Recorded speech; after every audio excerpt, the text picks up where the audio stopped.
Hey, today we're going to show you how we're doing our stair treads, how we're building them.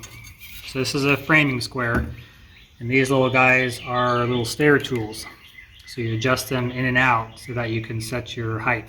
So in this case, we're always going to go 10 1/4 out, and for these steps they're going to be 7 15/16, which is a little bit taller than I would like, but I don't really have an option.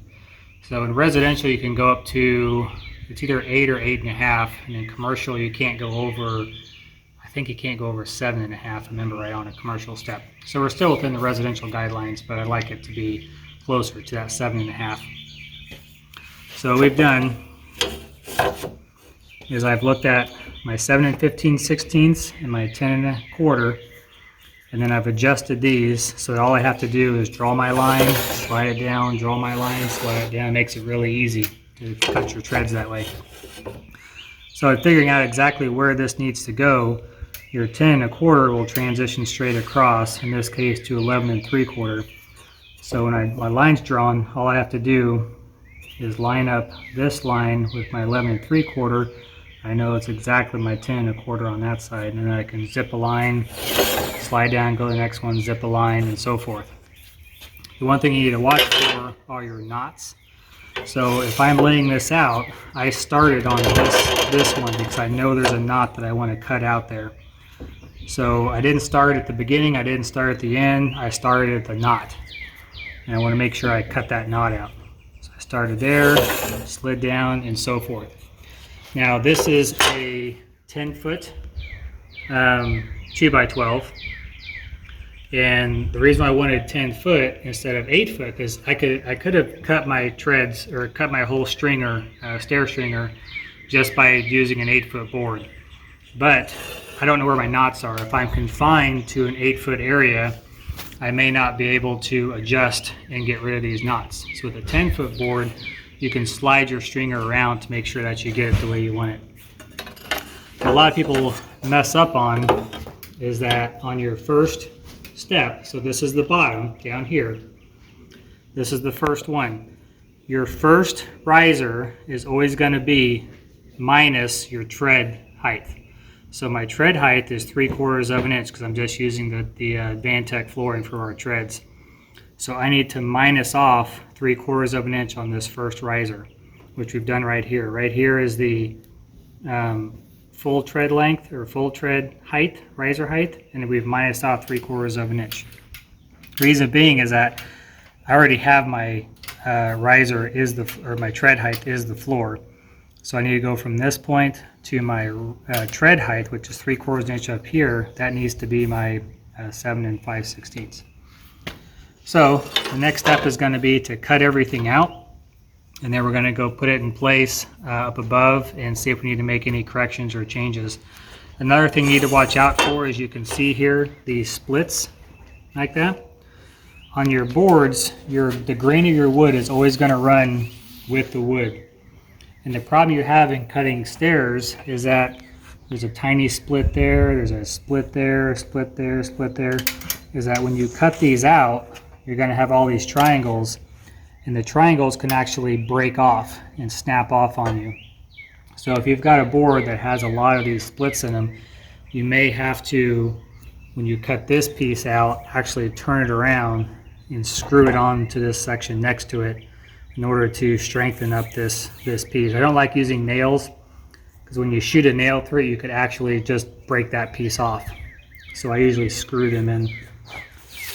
So that's it for right now. We're going to go ahead and cut this out and then fit it, see if it fits nice and good, and then we'll start cutting our other ones. So once I get this one done, this will be my template, and then I'll just lay this on top of my other ones, and we'll just basically trace the outline. Once I get all 4 of them cut, we're doing a 4-foot wide stairs. So every 16 inches, I'm going to have 4 treads, or 4 stringers. I can just use this as my template. Once it's good and cut, trace it out, cut all the other ones out, we'll be good to go. Another thing you want to do, you want to follow me.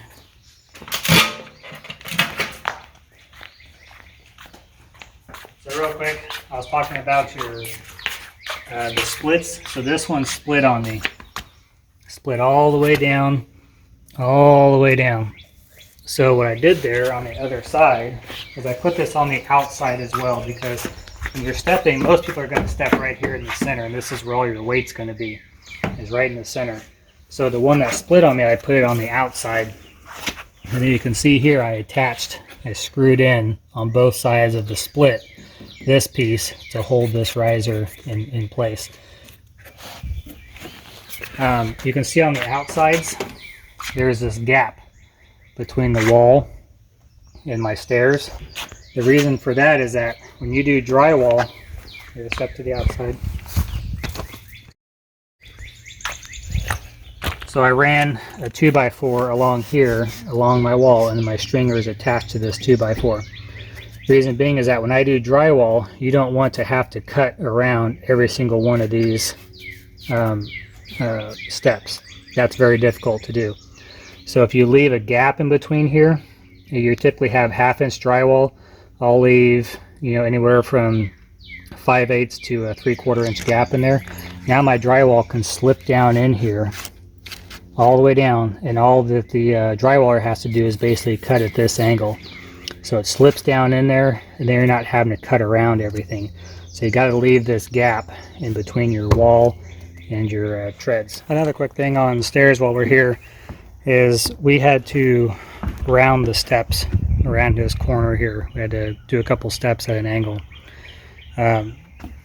According to code, you're supposed to have, I'm pretty sure it's 6 inches minimum tread on the sides. So between this point and that point, that point and that point. Reason being is that if I ran them all off this corner, and this corner is really tight, is that when you're stepping on here, you may not have enough stair tread to actually step on, then you end up falling. So as you're walking around the center of the stairs, now you have this big area to step in. It's a lot more comfortable. And when I grew up, we're in an old farmhouse, and there was a very, very tight corner like that, which split the step at an angle. And I don't know how many times we fell down that dang thing, because as you're coming down the stairs, your stair tread is only a couple inches wide, and so you'd come down and hit that one and just fall. So to prevent that, when you're coming out at an angle, you need to make sure you leave 6 inch there, and as it comes out, of course, it gets bigger. So your narrowest section should be 6 inches, 6 inches there, 6 inches there, and that way you have enough tread not to slip and fall as you're coming up and down the stairs. On this top piece, I went ahead and cut out a piece of the flooring that I had in, and then custom made it so this edge is rounded. So we're planning on doing carpet. So you round the edge, so that the called the waterfall. Your carpet comes over, rounds that edge, dead ends into your riser, and so forth. And you can, a lot of carpet layers will do it all the way down. That's what's called a waterfall. The same piece of carpet will come over, wrap under, go down, wrap under, like this, all the way down. Now what I'm probably going to do is actually leave a gap on the bottom and on the top of my kick plate, which runs across the face of this, so that they can take that carpet and they'll staple it under here, then they'll push the extra back inside that piece of wood on the bottom and the top here.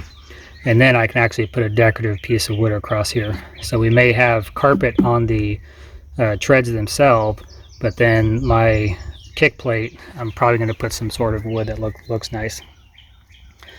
And then of course, like I said before, I notch these out so that my drywall, there'll be a wall coming across here. My drywall can just slip down into here, and then it'll have a nice seamless all the way across there, look nice and good. You can see there, it's all the way, it's pushed out 5/8 to 3/4 of an inch all the way down both sides. So this is the next stairs that I'm building.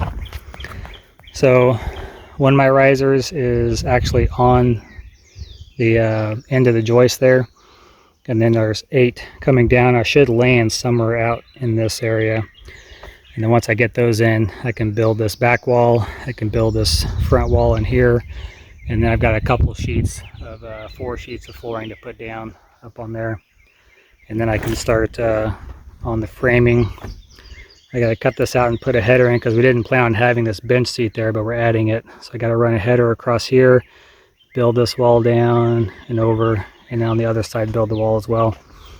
And then I should be able to start doing some sheeting on the outside.